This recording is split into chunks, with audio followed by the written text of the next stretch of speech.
साहिब बंदगी। स्वागत और अभिनंदन है एक दफ़ा फिर आपका हमारे YouTube चैनल खुशहाल ज़िंदगी में। आप अपने बचपन में मेले ज़रूर गए होंगे।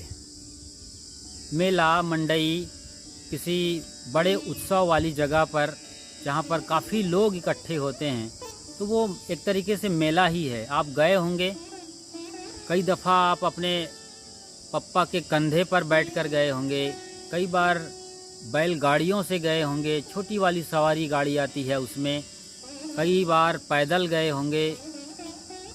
तो एक बड़ा उत्साह और उमंग होता था। आपने मुंशी प्रेमचंद की कहानी पढ़ी है ईदगाह, मेरे ख्याल से यही नाम है ईदगाह, जहाँ पर हामिद मेले में जाता है और अपनी दादी के लिए चिमटा खरीद कर लाता है। एक छोटा बालक अपनी दादी अम्मा या अम्मा के हाथों में फोड़े ना हो जाए, जल ना जाए अम्मा के हाथ, इसके लिए तमाम खिलौनों को इनकार करते हुए चिमटा लेके आता है। कितनी खुशी हुई उसकी अम्मा को, छाती से लगा लिया उसने।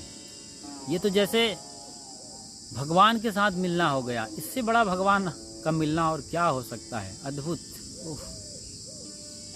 तो आप मेले जरूर गए हैं एक बढ़िया उमंग और उत्साह के साथ। आपको मालूम है कि वहाँ लोग मिलेंगे, खाने के लिए मिठाई है और खेलने झूलने के लिए तमाम झूले आए हैं। बहुत कुछ है जो आपको सदा खुशियों से भर देगा, चाहे वो 1 घंटे के लिए हो, 2 घंटे के लिए हो। उसके बाद ज़रूर वापस लौटे हैं कुछ थके थके, लेकिन फिर भी घर लौटने की खुशी रही है। और ये दिन भर में या 4-6 घंटों में सब कुछ हो जाता था। अब आप सोचिए, अभी लॉकडाउन में, अब लॉकडाउन 4 चालू हो गया कल से, तो इसके चलते लोगों को ये मालूम पड़ गया, ख़ास तौर से जो प्रवासी हैं लोग, प्रवासी मज़दूर कह सकते हैं, जो गरीब लोग हैं, बाहर जाके मज़दूरी कर रहे हैं, मजूरी कर रहे हैं, बड़े बड़े शहरों में, दिल्ली, मुंबई, कोलकाता, चेन्नई, सूरत और बड़े शहरों में जो काम कर रहे थे, बड़े बड़े बिल्डिंग्स निर्माण में वो लगे हुए थे, बड़े कारखानों में वो काम कर रहे थे, मतलब हर तरीके से भारत को सजाने में लगे हुए थे। जी हाँ, ये नींव के पत्थर हैं जो भारत की इमारत को बुलंद रूप से बनाते हैं और खड़े करते हैं। मगर आज इनकी हालत बेहद ही नाजुक है। वो वापस आ रहे हैं क्योंकि न तो वहाँ की सरकार, न ठेकेदार जिनके अंडर में ये काम करते थे, कोई इंतज़ाम नहीं कर रहे हैं, दाने दाने को मोहताज हो गए हैं और वो वापस लौट रहे हैं नंगे पैर। अद्भुत है हमारा देश। लाखों की तादाद में बसें खड़ी हैं, सरकारी और प्राइवेट, मगर किसी में हिम्मत नहीं है कि इन बसों को चलाकर कम से कम उनके स्टेट में तो पहुंचा दें, उनके ज़िलों में पहुंचा दें, उनके घर और गांव में न पहुंचाए तो, या वहाँ पहुँचाए जो आपका क्वारंटाइन सेंटर आपने बना रखा है। मगर ऐसा कुछ सोच भी नहीं है, पहुँचाने की बात तो छोड़िए। और ये लोग जैसे इनका देश निकाला हो गया, दर दर भटक रहे हों, 14 साल का वनवास जैसे इन सब को हो गया है। उनसे भी गई गुजरी हालत है, छाले पड़ गए हैं पैरों में, तो सिर्फ ठोकरें खा रहे हैं। खाने के नाम पर दाना पानी तक ठीक से नहीं मिल रहा है। जो लोग लौट के आ रहे हैं वो बता रहे हैं कि आधे रास्ते में ही कितने लोग मर जाते हैं। बच्चों की दुर्दशा देखिए, छोटे छोटे नन्हे नन्हे पाँव हैं। आप गाते हैं ना किशन कन्हैया के लिए, छोटे छोटे हाथ, छोटे छोटे पाँव, ऐसे मेरो मदन गोपाल, छोटे छोटे कन्हैया। उनकी हालत बड़ी नाजुक है। क्या कोई कन्हैया उन्हें नहीं देख रहा है कहीं से बैठकर? क्या वो मंदिरों में ही कैद हो गए हैं? उनके लिए कोई इंतज़ाम नहीं है, न कोई छतरी है। किशन कन्हैया जो स्वयं पहाड़ उठा लेते हैं ग्वाल बालों को बचाने के लिए, ऐसे गिरधारी आज कहाँ बैठे हैं? और तमाम त्रिशूलधारी, धनुषधारी चाहे वो किसी भी मत, मजहब और परंपरा के, अल्लाह, खुदा, गॉड, लॉर्ड, राम, रहीम, परमेश्वर, परमात्मा, ईश्वर और भगवान क्यों ना हो, क्यों नहीं आ रहे हैं आज बाहर? इतनी तकलीफ में पूरी दुनिया है। फिलहाल हम इन गरीब मजदूरों की बात कर रहे हैं जो बेहद ही मजबूर हो गए हैं आज।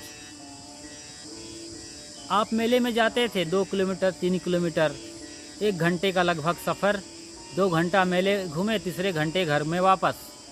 ये लोग 1-2 घंटे की बात तो छोड़िए साहब, या 50 किलोमीटर 100 किलोमीटर की, हजार किलोमीटर चल करके आ रहे हैं। पैर टूट गए चलते चलते, छोटे छोटे बच्चे तो चूर हो गए थक करके, जैसे प्राण पखेरु ही उड़ने वाले हैं। उनके कोमल पैर जो मांसल और खून से लबालब भरे हुए लगते हैं बचपन में जब हम देखते हैं, इतने कोमल अंग आज बिल्कुल सूख करके जर्जर हो रहे हैं। तरह तरह के घाव हो गए हैं, छाले पड़ गए हैं, संवेदनाएं खत्म हो रही हैं शरीर की। वो तो हमारे देश की जनता है जो रास्ते में उन्हें खिला रहे हैं, पिला रहे हैं। बतौर सरकारी कोई इंतजाम कहीं भी नहीं है। कैसी ये सरकार के लोग हैं, कैसे बड़े बड़े नाम लिए जाते हैं, इनके नाम पर सरकार रखा जाता है। दरअसल ये नौकर हैं आपके, और सरकार भी हैं तो भारत के। आपके पैसे पर पलने वाले ये टुटपुंजिये नेता इतने अपनी ज़मीर को बेच देंगे, समझ में नहीं आता। अरे चाहते तो कब से इंतजाम कर सकते थे ये मजदूरों और गरीबों के लिए जो दूसरे स्टेट में बसे हैं। लाखों लोग बिहार से और यूपी से पूरे भारत भर में फैले हैं और एक टूटी फूटी झोपड़ी में रहकर ज़िंदगी गुजारते रहे और भारत को सजाते रहे। मेक इन इंडिया के असली हकदार यही हैं। इन्हीं से पूरा भारत बनता है और भारत के सारे माल एक्सपोर्ट होते हैं बाकी पूरी दुनिया में। ये मूल लोग आज दाने दाने के लिए मोहताज हैं। पानी तक नहीं मिल रहा है। कितने लोग प्यासे हैं और तड़प तड़प के जान दे रहे हैं रास्ते में। भले हैं जैसे कि हमने कहा कि लोग मिल जाते हैं, क्योंकि जनता को ही जनता का कष्ट मालूम है ना। जबकि हम कहते हैं जनता के द्वारा, जनता के लिए, जनता पर शासन। ये कहाँ है आज? शासन तो बिल्कुल ख़त्म है। हाँ, प्रेम है, भाईचारा है, नाता है। यहाँ पर कोई हिंदू मुस्लिम सिख ईसाई नहीं है। जिससे जो बन पड़ रहा है, लैया बिस्किट से लेकर खीर और मालपुआ, साग सब्जी दाल भात केंद्र खोले हैं और खिलाए जा रहे हैं। जैसे कि कभी कभार आपने देखा होगा यात्रियों को, जो कांवड़िया होते हैं, या इसी तरीके के पंचकोसी यात्रा पे लोग निकले हैं, या तमाम देव देवी के स्थान पर लोग चलते हैं, उन्हें खिलाते हैं। तो ये नज़ारा आज भारत में देखने को मिल रहा है। लेकिन शासन और प्रशासन वाले तो शराब दुकान खोलने में ही मस्त हैं। वो तो शराब पिला रहे हैं ताकि आप शराब पियो और आपकी बुद्धि जाती रहे, पागलपन में जीते रहो और आप पर वो राज करते रहें। 1 रुपया दिल्ली से चलता है तो 15 पैसा मिलता है। ये आज से तकरीबन 35-40 साल पहले राजीव गांधी ने बोला था, और आज के हालात क्या है आप देख सकते हैं। 15 पैसा मिलता भी होगा, कहना मुश्किल है। हालांकि आपकी सरकार ने कई इंतजाम किए हैं। आपको उज्ज्वला योजना चलाया है सिलेंडर का। इसके अलावा आपके बैंक खाते में भी पैसे वो दे रहे हैं। लेकिन 20 लाख करोड़ आप जारी करते हो तो मिलता कितना है? वो भी कुछ लोगों को मिल रहा है जो ज़रूरतमंद है, वाकई में मजबूर और मजदूर हैं। उन्हें तो बहुत मुश्किल है कि मिल जाए।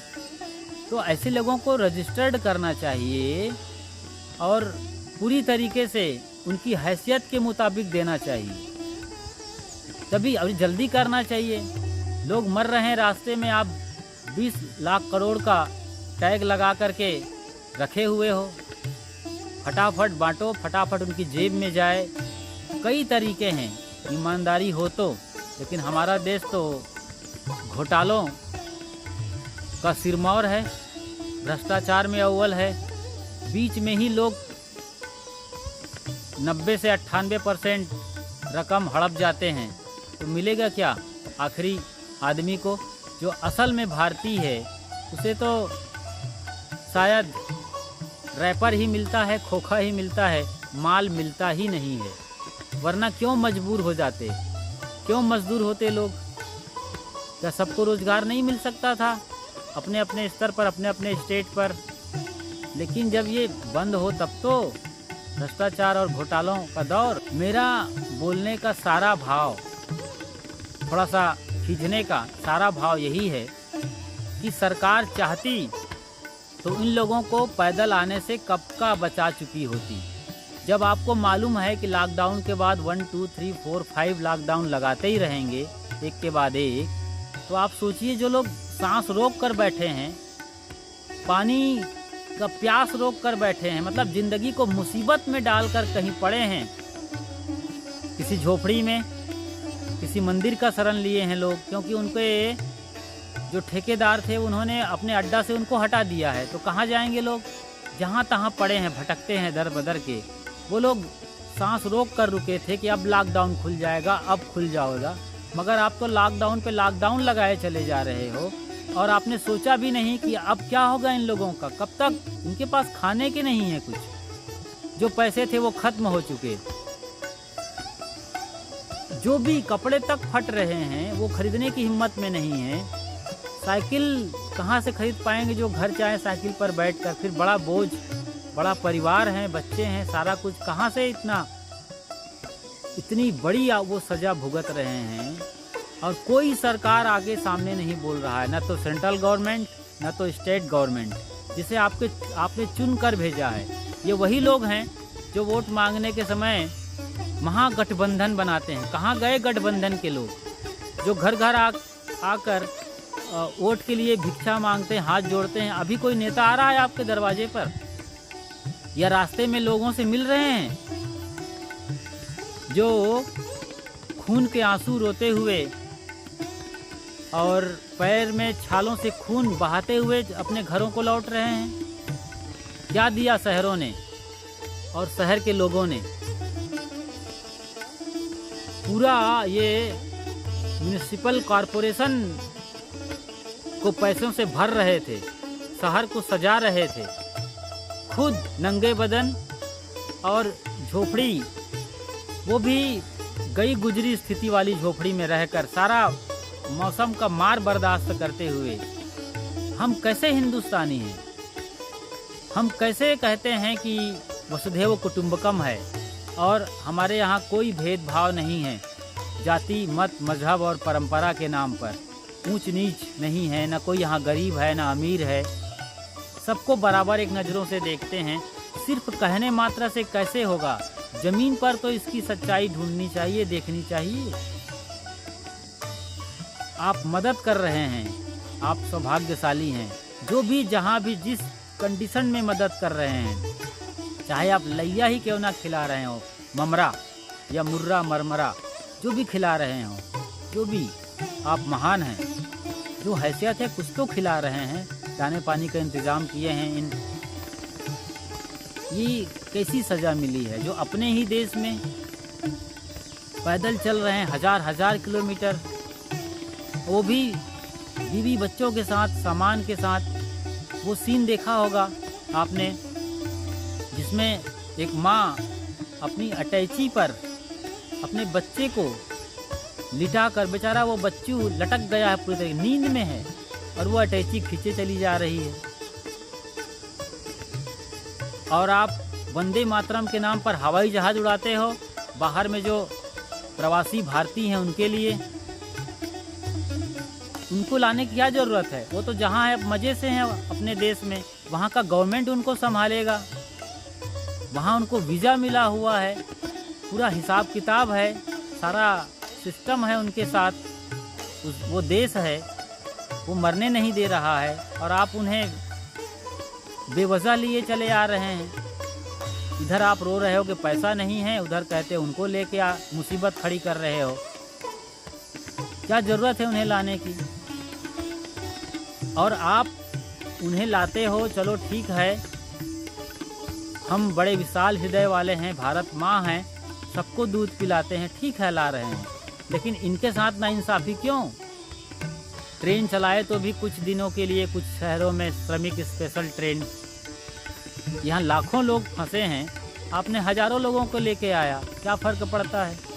लाखों की फिक्र करिए ना, कम से कम पैदल चल रहे हैं उनके लिए तुरंत बस लगाओ, ये जारी करो कि जो जहाँ है वहाँ रुक जाए और बस स्टैंड पे आ जाए या जिला के बस स्टैंड पे आ जाए, हर ज़िले में लोग इकट्ठे हो जाएं और आप बस चलाओ और उन्हें उनके गांव तक पहुंचाओ या उनके ज़िले में छोड़ाओ, कम से कम उनके स्टेट में तो पहुंचाओ जो 1000 किलोमीटर दूर है। मगर ये अद्भुत नाइंसाफ़ी हो रही है, यही मानवता है क्या? क्रांतिवीरों ने, भगत सिंह, अशफाकुल्ला खान और सुभाष चंद्र बोस, लक्ष्मीबाई, झलकारी बाई ने यही सपना देखा होगा हिंदुस्तान का, इसीलिए उन्होंने मर मिटा अपनी कुर्बानी दी है कि सफ़ेद पोशधारी लोग जो मर्जी आए राज करे और जो गरीब जनता है वो पिसती रहे, यहाँ अपने ही जूतियों में उसे पीस रहे हैं, रगड़ रहे हैं, मार रहे हैं। वो इसलिए मैं बोल रहा हूँ कि सारा इंतज़ाम आप चाहते तो कर सकते थे। कई महीने गुजर गए आपके लॉकडाउन चलते चलते, आपने सोचा नहीं कि लॉकडाउन जब हम बढ़ाते रहेंगे तो लोग कैसे अटके रहेंगे? सारा कुछ तो ख़त्म हो गया है, तो ये आप आराम से कर सकते थे, बढ़िया सा इंतज़ाम, तमाम बसें और गाड़ियों का इंतज़ाम हो सकता था और लोग हंसते मुस्कुराते अपने वतन, अपने घर को लौट सकते थे। ये बहुत बड़ी फेलियर है गवर्नमेंट ऑफ इंडिया की, इससे उन्हें जल्दी जागना चाहिए और मोदी को टीवी पर आकर सबसे माफ़ी मांगना चाहिए और सबकी जेब में फ़ौरन पैसे डाल देना चाहिए। इसलिए पैसे बचा के आखिर करेंगे क्या? सैलरी काटिए नेताओं की और तमाम सुविधाओं की, नेताओं के लिए जो आपने दे रखा है, तो अभी उनकी सैलरी से ही भारत का कल्याण हो जाए। इतना अंबार लगा रखा है लूटमारी का कई तरीके से, तो आप बढ़िया निर्णय लीजिए और जो लोग रास्ते में ज़िंदगी को घसीट रहे हैं, ख़त्म कर रहे हैं, उन्हें बचा लीजिए। उनका दुख किसी से देखा नहीं जा रहा है, वो हर किसी का दुख है, हर हिंदुस्तानी का दुख है। इस तरीके से भरी दोपहरी में चलना, जहाँ दूर दूर तक न खाने का इंतज़ाम है, न पीने का इंतज़ाम है, और बच्चों के साथ बीमार पत्नी है, बीमार माँ है, बीमार बेटे हैं, खुद भी बीमार हैं, सैकड़ों लोग मर गए घर आते आते, उनका कोई हिसाब और गिनती नहीं है, कोई रजिस्ट्रेशन नहीं हो रहा है, न उनके नाम पर कोई मुआवजा निकलने वाला है। इनके लिए ही ये पैसों का इंतज़ाम है आरबीआई में और भारत सरकार के खजाने में।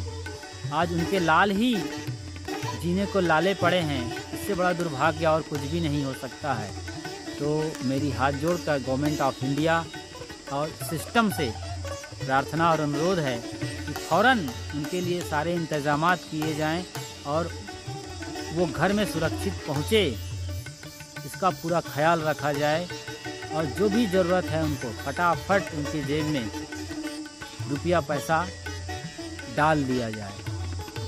बहुत आभार और अभिनंदन, आप हमारे दर्द को सुनते रहे। ज़िंदगी के तमाम पहलुओं पर हम चर्चा करते हैं और एक अच्छा रास्ता वहाँ से निकालते हैं जो आपके जीवन को आसान और सुगम करता है, तो ज़िंदगी को खुशहाल और आबाद सदाबहार बनाए रखती हैं। ऐसी बातें, वो बातें हम आपसे करते रहेंगे। आप हमारे साथ बने रहते हैं, इसके लिए बहुत बहुत आभार और अभिनंदन आपका। हमारे चैनल पर आज आप नए आए हैं तो फ़ौरन सब्सक्राइब कर लीजिए, लाइक करिए, शेयर करिए और चलते चलते नोटिफिकेशन की घंटी बजा दीजिए ताकि आपकी पसंदीदा वीडियो कल अपलोड हो तो फ़ौरन उसकी सूचना मिल जाए। साहेब बंदगी, साहेब सत श्री अकाल, खुशामदीद, नमस्कार, जय हिंद, जय भारत।